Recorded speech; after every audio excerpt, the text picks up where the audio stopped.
سلام با تماشابینان این سایت ما، برادرایی که ما رو تماشا میکنند. از نام صنعتکاران دایه دوستی جان سلام میگویم به همه شما.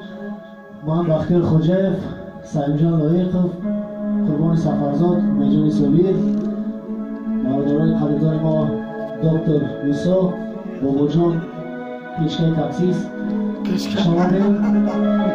مرحبا سروده ما به خاطر شما هر سوده خواهش کردیم همه کسا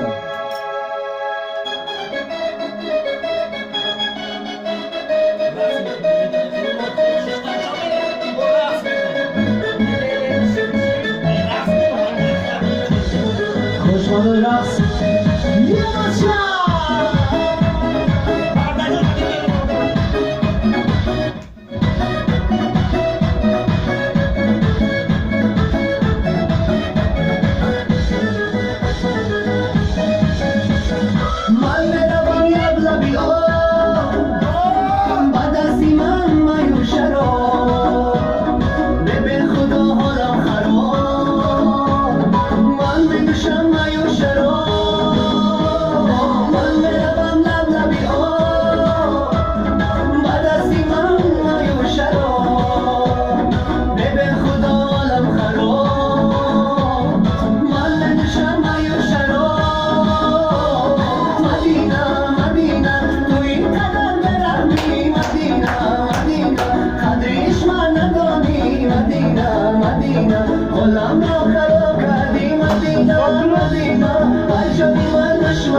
بچه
شیخونی به بفا